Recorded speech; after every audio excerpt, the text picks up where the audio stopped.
Right, so we've got a bunch of variables and other things. We just want to try a few things. So far, we've been doing this as our variable declarations and also initializing the variable to a value. So we're defining them. If I don't think I've used my bool, but maybe I can have my integer. Let me have a floating point number, right? We know it's okay to write this. Maybe my float, and we initialize it to maybe, I don't know, 2.2. Yeah, let's go with what you said, 60. Yeah. Will it be right for me to actually write? I know later on I can write, not in here, but in my main function, I can write my float equals 5.5, for example. Do we agree this is valid? Line 8. Is line 8 valid or not valid? Okay, so let me make it in a way that it will compile without error, right? In a way that will compile without error. So let's put it in the main function, for example. But is this valid if I do 5.5 equals 5.6 equals, doesn't matter, equals my float? It's invalid.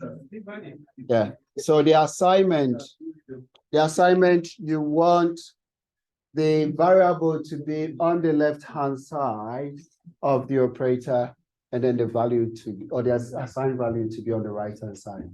Good? Go for it. I have an answer. So we pick floats, we've done this. What if we do this? We know we can have something like my int 1, my int 2, my int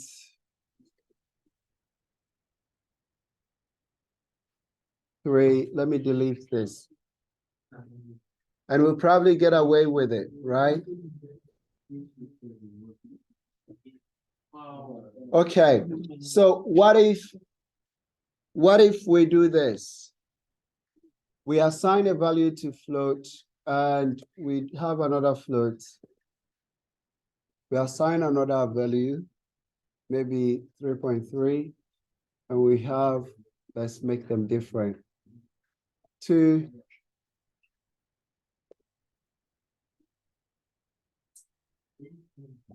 3, and assign 5.5, for example. Will it compile with or without errors? With error. Why?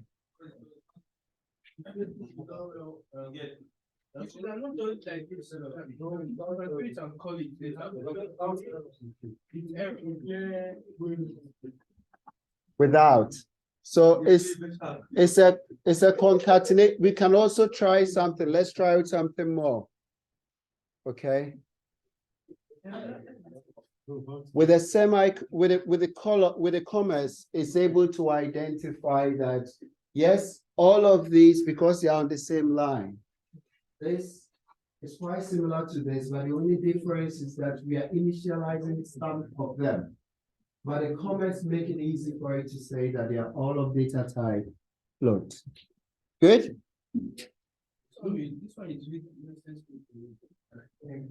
Let's go. So let's have another integer. I'm just going to call it my int 4.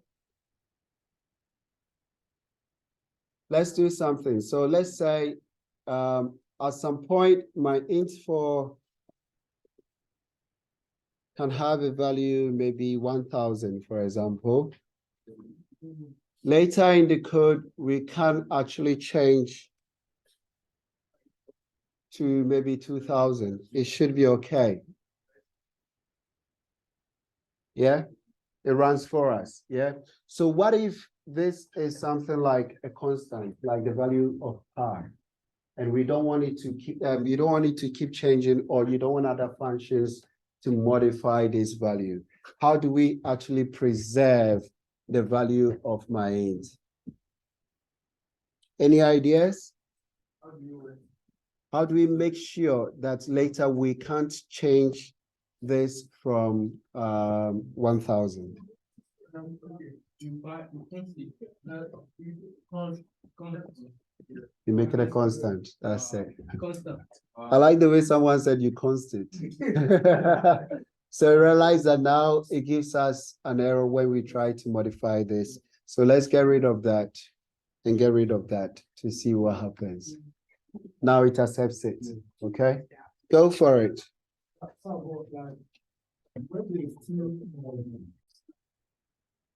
So let's add -5, right? And then -5, we are assigning it to maybe 5,000 at this point. Right. And we're going to change this to, okay, I'll leave this there for those who want to leave notes for themselves, because I'm going to share this with you. So I'm just going to make it -5. I'm just overriding the value of -5. And your question is, Henry, you still with me? Your question is, what is the value, the actual value of this -5? So as soon as we get into the main, we're going to print it out. We're going to print out -5. And I'll end the line here. It's the second time I've done that today. I'll end the line here, and I'll do the same at this point, and I'll do the same after the 2000. Wow. Yeah. Wow. So you can see it yourself, what is happening. You notice the first, as soon as we get into the main, the value is 5,000. And then we assign the 1,000, the value is 1,000, then it comes back to 2,000. So it's step-by-step procedure, and that's right. So let's try some things. Something slightly Python-like. Okay, it's not really Python, but Python-like in the sense that it's more lenient with the data types. Okay, so right. Okay, so let's touch on something. Give me 1 minute and then we'll come back to you. All right.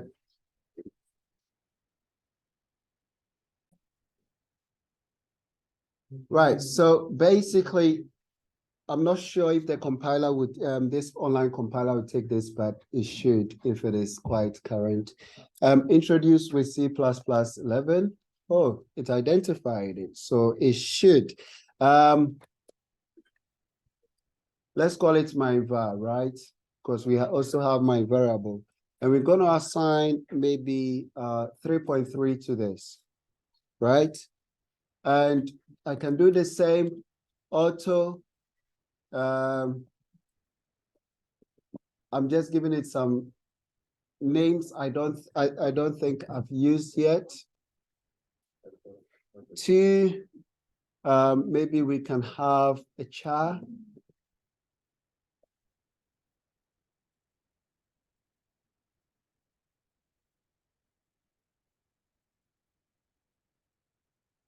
Then we try to compile these. I've only added line 4 to 6.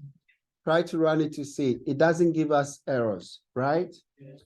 What is happening is it also tries to identify the data type by what the values that you have given it. Of course, if you want to have a long, it's going to end with an L, for example. So then you have a long data type. Yeah?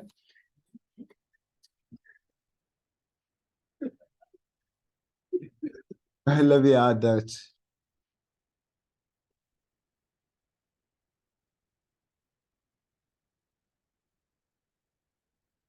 And I can give it a number and L. So with the L, it will identify. Now, these data types, all I've done is just simply run it, and it's run okay. Looking at the coding styles that we have combined today, we've done the size of the data type, right? Yeah, and we've done a lot of printing to see the actual values and everything. After you use the auto, okay, as a little bit of a challenge for yourself, right? You don't have to do that right now. You can print out the size of my var, the size of this, to see the type of data that auto is assigning to them. Does that make sense? Yeah, and you can print out the values. So these days you find a lot of people when they program, they use the auto keyword more rather than maybe bool, int, and other things that we have. No, I've not printed them out. I've just declared them and see if it works. If you want, we can print them out. Should we print them out? I thought by now you'd be okay with printing them out. Like we've been pretty much been doing for everything. So I go back into my main.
Those who want to see the results, that's it. You've got, it didn't complain about data type or anything. Same auto, we've got 3.3, we've got 2, we've got a C, and then we've got 2, 3, 4 long printed out for us. Yeah? And later you can still check, yeah, you can check the size of